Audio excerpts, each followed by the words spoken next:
Hello friends, welcome to SS exam. Friends, as you all know, अपने financial regulations book के बारे में चर्चा कर रहे थे। तो इसका दोस्तों चैप्टर नंबर 5 अपनों ने स्टार्ट कर लिया है और इसके अंदर दोस्तों अपनों ने 2 वीडियो ऑलरेडी डिस्कस कर लिए हैं, 2 पार्ट इसके। और दोस्तों चैप्टर का नाम है budgetary control and reappropriation, right. तो दोस्तों अभी अपने बजटरी कंट्रोल जो हिस्सा है इसके ऊपर चर्चा कर रहे थे। और दोस्तों रीअप्रोप्रिएशन का जो है इसका सेकेंड हाफ के अंदर इसका डिस्कस करेंगे। यस और नो। तो दोस्तों बजटरी कंट्रोल के अंदर सबसे पहले अपनों ने फंडामेंटल रूल जो पढ़ा था कि किसी भी आइटम पे दोस्तों फंड अलॉट हो गया, बजट अलॉट हो गया, ठीक है, तो उस पर कंट्रोल कैसे रखना है, बजटरी कंट्रोल वो होता है, राइट। और इसमें दोस्तों फंडामेंटल रूल क्या था इसका, किसी भी आइटम पर एक्सपेंडिचर तब तक नहीं हो सकता जब तक उस आइटम पर खर्च की बात या उस आइटम पे खर्च करने के प्रोविज़न जो हैं उस साल के सैंक्शन बजट में ना हो, राइट। मतलब सैंक्शन बजट में किसी भी आइटम पे खर्च करने के प्रोविज़न होंगे तभी उन्हीं मदों पे, उन्हीं आइटम से, उन्हीं प्रोजेक्ट्स पे खर्चा किया जा सकता है, राइट। इसके बाद दोस्तों तमाम तरीके की चीज़ें पढ़ी। जिस ऑफिसर को फंड अलॉट होता है वो प्राइमरीली रिस्पॉन्सिबल होगा, राइट। दोस्तों थोड़ी वोट ऑन अकाउंट की बात करी, यस और नो। इसके बाद दोस्तों चलते चलते 106 नंबर पैरा पे अपने जब आए तो उसके अंदर control and regulation of expenditure bye MoD finance के साथ मिलके दोस्तों कैसे कैसे चीज़ों को ध्यान में रखती है।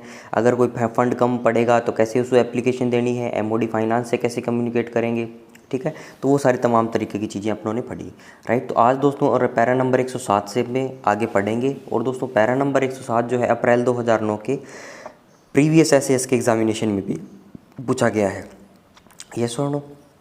तो इस टॉपिक का नाम क्या है दोस्तों, control and regulation of expenditure bye authorities other than the MoD. तो दोस्तों प्रीवियस जो था उसके अंदर पर्टिकुलर एमओडी के बारे में बात कर दी, ठीक है। दोस्तों मिनिस्ट्री ऑफ डिफेंस है उसको एक एंटिटी मान लिया इन्होंने, ठीक है। और उसकी जो लोअर अथॉरिटीज़ हैं, सबऑर्डिनेट अथॉरिटीज़ जो हैं उनको एक एंटिटी मान लिया, ठीक है। सारे हैं दोस्तों मिनिस्ट्री ऑफ डिफेंस का हिस्सा, ठीक है। अल्टीमेटली सारे दोस्तों एमओडी के अंदर ही जाएंगे, एमओडी मिनिस्ट्री ऑफ डिफेंस का हिस्सा बनेंगे, लेकिन दोस्तों उनकी रिस्पॉन्सिबिलिटी जो है वो अलग अलग उनको डेलीगेट करी गई है, यस और नो। तो उसके अंदर दोस्तों एमओडी के बारे में बात करी थी 106 नंबर पैरा में। इसके दोस्तों सबऑर्डिनेट अथॉरिटीज़ की हम बात कर सकते हैं, यस और नो। तो देखिए दोस्तों क्या है, subordinate authorities will not be required और in fact be in position. दोस्तों सबऑर्डिनेट अथॉरिटीज़ जो क्या है कोई रिक्वायरमेंट नहीं है या इनफैक्ट बी इन पोजीशन, कि मतलब वो उस स्थिति में है ही नहीं, मतलब या तो वो रिक्वायरमेंट नहीं है उनको या वो ऐसी स्थिति में नहीं है कि to exercise any control over expenditure, कि वो एक्सपेंडिचर को क्या है कंट्रोल करने को एक्सरसाइज कर सके, या ऐसे बोल दो कि जो एक्सपेंडिचर होगा उसको एक्सरसाइज कर सके कि उसको कंट्रोल करने के लिए, या ऐसे बोल दो कि कोई भी एक्सपेंडिचर होगा उसको कंट्रोल कर सके, ठीक है, एक्सरसाइज बोल जाओ।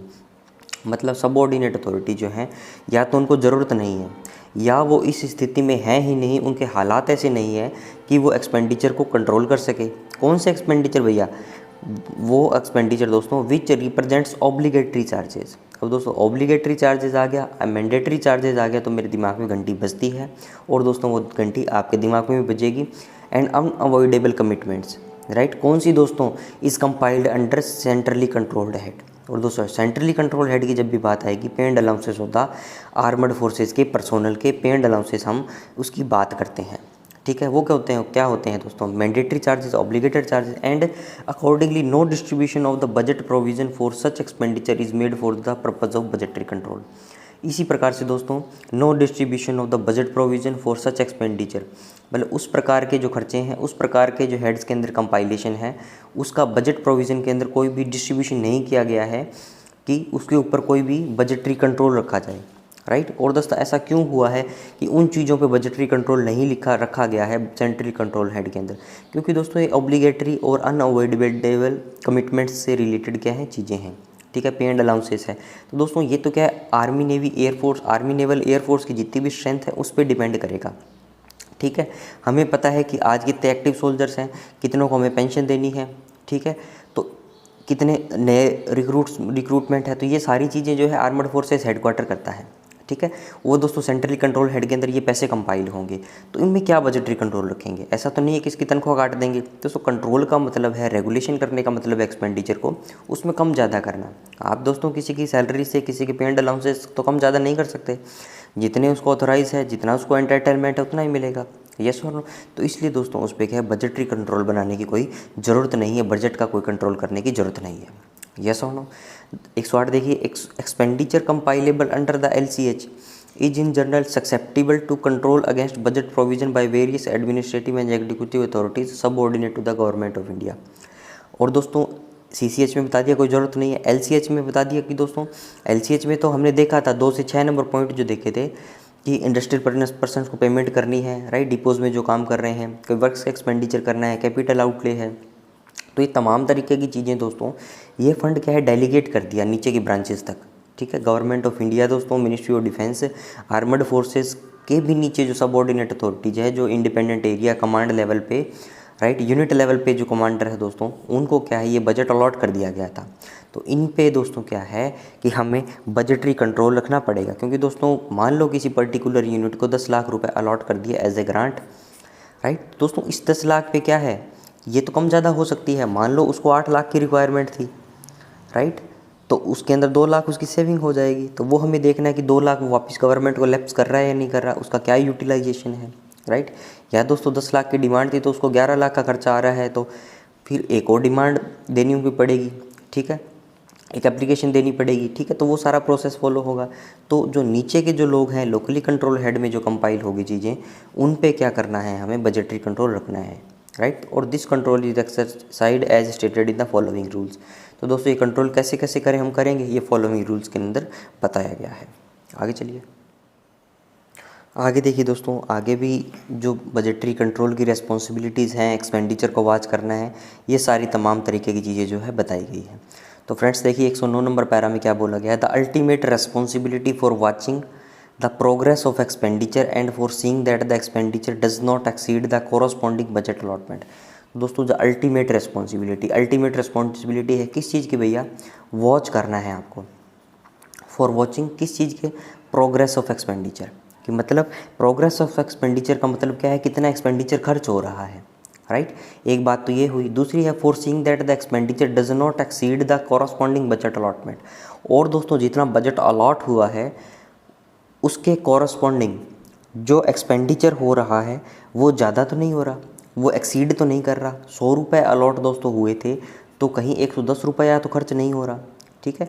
प्रोग्रेस भी देखनी है दोस्तों आपको, और एक्सेस खर्च नहीं हो रहा ये भी आपको देखना है, ठीक है। और दोस्तों ये देखना किसका है, द अल्टीमेट रिस्पॉन्सिबिलिटी, ये सब क्लोज था।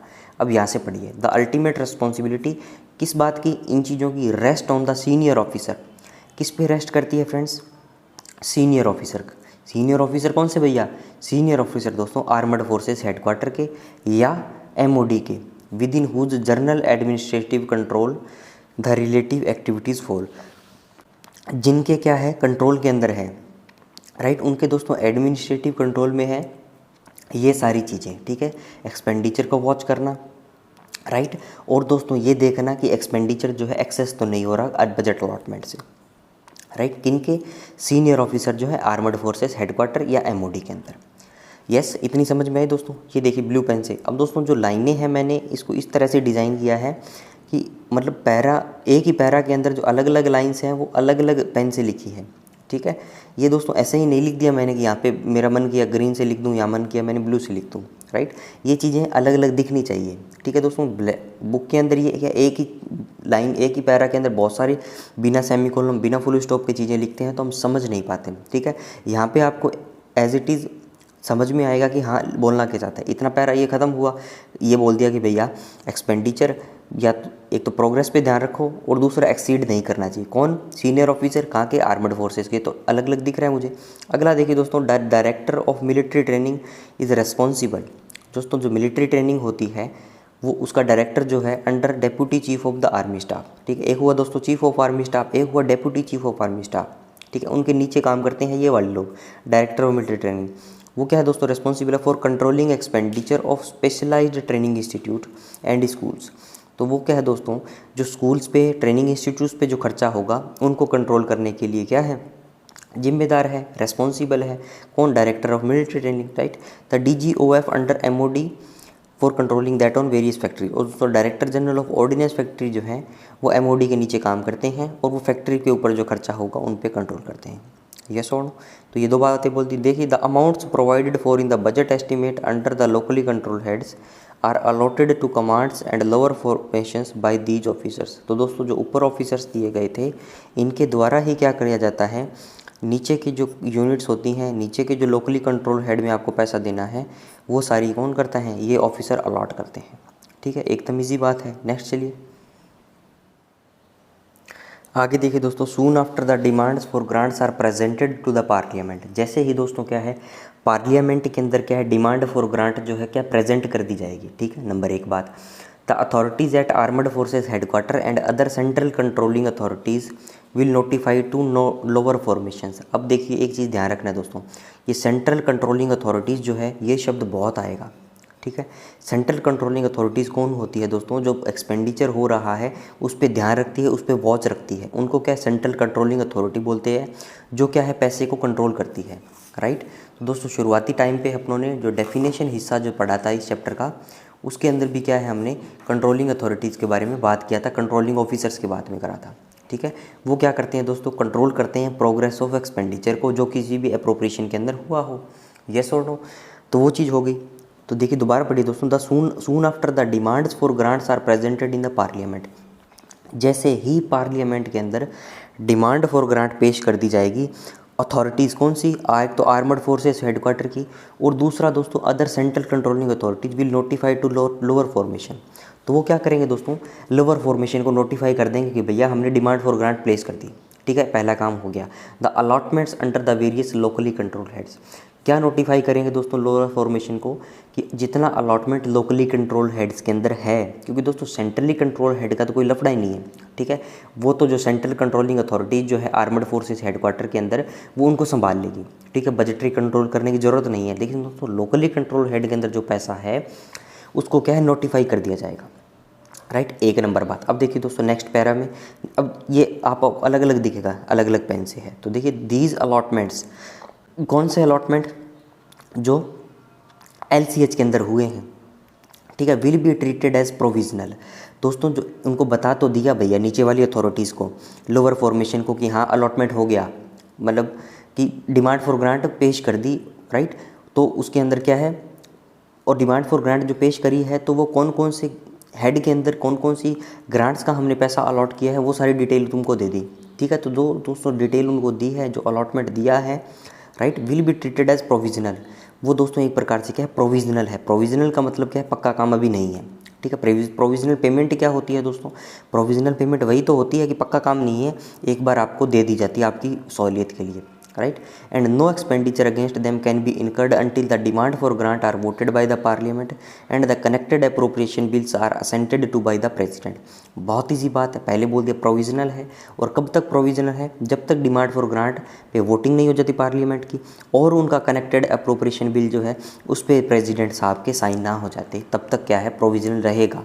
ठीक है, नेक्स्ट चलिए, expenditure in the first instance will be restricted to the extent authorized to be incurred on vote on account which is sanctioned by the parliament pending the detailed examination of the demand for grant। Right, तो दोस्तों ऐसा होता है, budget पेश हो गया, ठीक है, प्रोविजनल पहले अलॉटमेंट दे दिया, लेकिन खर्चा नहीं हो सकता।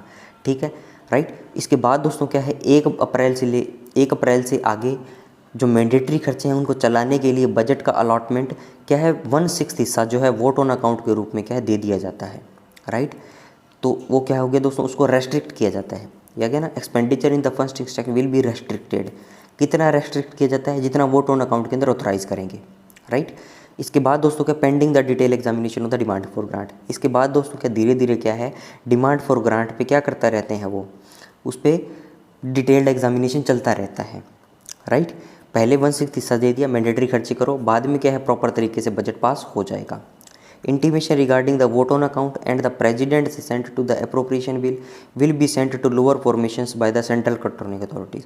और दोस्तों सारे तमाम तरीके की जो बातें हैं कि भी वोट ऑन अकाउंट आ गया, छठा हिस्सा आ गया, राइट, और पूरा बजट पास हो गया, प्रेसिडेंट ने असेंट दे दी अप्रोप्रिएशन बिल पे, ये सारी तमाम तरीके की बातें हैं लोअर फॉर्मेशन को जो सेंट्रल कंट्रोल कर रही है अथॉरिटीज़, उनको वो क्या है उनको दे देगी। राइट, इजी है दोस्तों, आगे चलिए।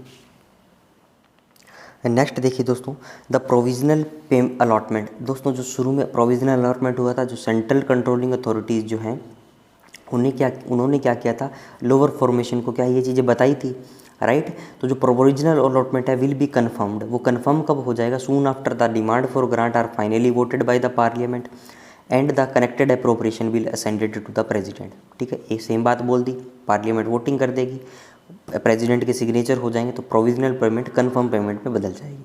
ठीक है, नोट देखिए दोस्तों क्या दिया गया है, द वोट ऑन अकाउंट, इसको बोलते VOA, vote on account normally covers the requirement for the month of April only, right. क्योंकि दोस्तों अप्रैल तक क्या है, अप्रैल के एंड तक आते आते मई तक आते आते क्या है, बजट पास हो जाता है। यस और नो? आजकल तो दोस्तों बहुत पहले हो जाता है, वोट ऑन अकाउंट का कॉन्सेप्ट कम हो रहा है। ठीक है, मे भी कम हो ही गया है, क्योंकि 1 फरवरी को बजट पास हो जाएगा तो 2 महीने हैं पार्लियामेंट के पास बहस करने के लिए, और दोस्तों 1 अप्रैल से क्या है, चीज़ों को लागू करने के लिए। तो दोस्तों जो पहले प्रोसेस जो थोड़ा कॉम्प्लेक्स था, उस प्रोसेस को क्या है, सिंप्लीफाई कर दिया गया है। रेल बजट को दोस्तों आम बजट में मर्ज करके और बजट को क्या है 1 फरवरी तक लाने में क्या है, इन चीज़ों को, ये जो कॉम्प्लेक्स प्रोसेसेस हैं उनको सिंप्लीफाई करने के लिए ट्राई किया गया है। The vote on account normally covers the requirement for the month of April only, दोस्तों ओनली अप्रैल के जो मंथ की रिक्वायरमेंट जो है वोट ऑन अकाउंट करता है। The purpose of a vote on account is to keep the government functioning pending the voting of the demand for grant for the full year. दोस्तों purpose क्या है vote on account का, कि government भैया to keep function करती रहे, ठीक है, नॉर्मल फंक्शन अपने करते रहे, pending the voting of the demand for grant for the full year की दोस्तों डिमांड फॉर ग्रांट भले ही पेंडिंग हो, लेकिन गवर्नमेंट का काम तो चलना चाहिए, राइट। तो ये दोस्तों क्या है वोट ऑन अकाउंट का पर्पस है। Expenditure on new services should not therefore be incurred before the grants for the full year are voted and the connected appropriation bill enacted. और दोस्तों कोई भी नई सर्विस पे खर्चा आपको करना है, ठीक है, तो वो आप नहीं कर सकते, कब तक नहीं कर सकते, to be incurred before the grant for the full year, जब तक दोस्तों पूरे साल की ग्रांट्स जो है उन पे वोटिंग ना हो जाती, उन पे अप्रोप्रिएशन बिल जो है एनेक्ट ना हो जाता, तब तक आप नहीं कर सकते। ठीक है, समझ में आई दोस्तों बातें? आगे चलिए, नेक्स्ट देखिए दोस्तों 110 नंबर पैरा में क्या दिया गया है, the authorities responsible for distributing funds to lower formations. दोस्तों जो अथॉरिटीज़ है, जिम्मेदार है, रिस्पॉन्सिबल है किसके लिए, डिस्ट्रीब्यूट कर रही है फंड्स को लोअर फॉर्मेशन के लिए। ठीक है दोस्तों, कौन कौन सी थी, एक तो आर्मड फोर्सेस हेडक्वार्टर के जो लोग थे, और दूसरा क्या था, सेंट्रल कंट्रोलिंग अथॉरिटीज़ थी, राइट।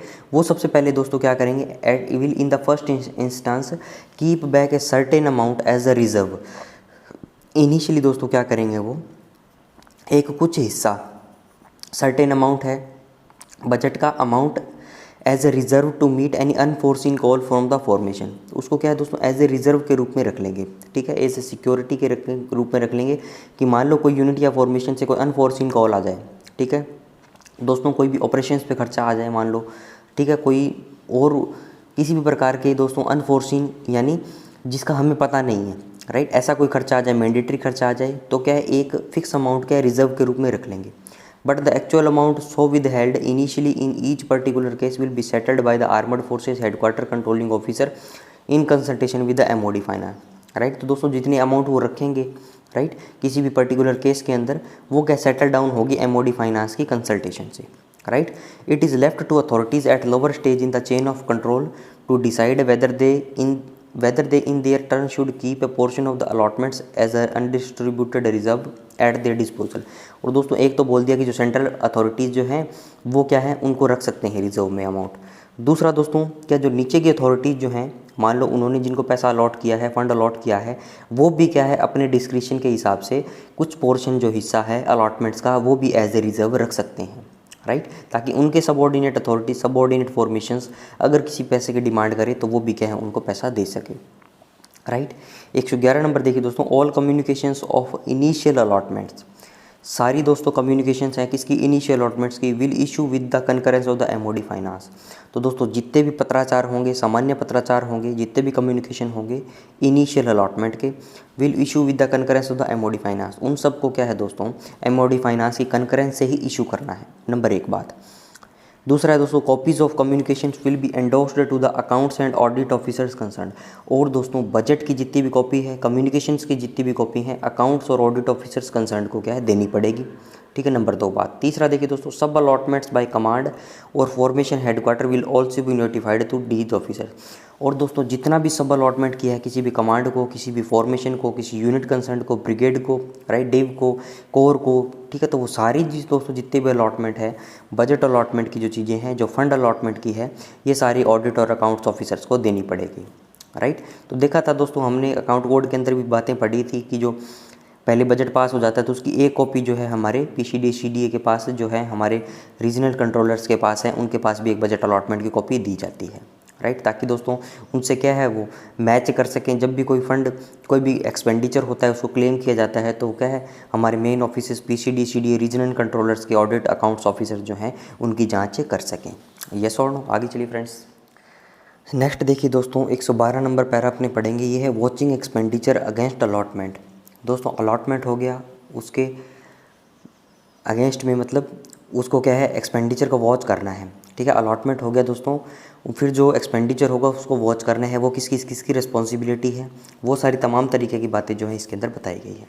तो दोस्तों ये अप्रैल 2009 और नवंबर 2007 के अंदर ये इस पैरे से सवाल पूछे गए हैं, राइट। दोस्तों पहले क्या है, रिटन एग्जामिनेशन होता था तो क्या है इसके अंदर ये चीज़ें पूछ लेते थे वो, ठीक है, रिटन पेपर के अंदर भी, राइट।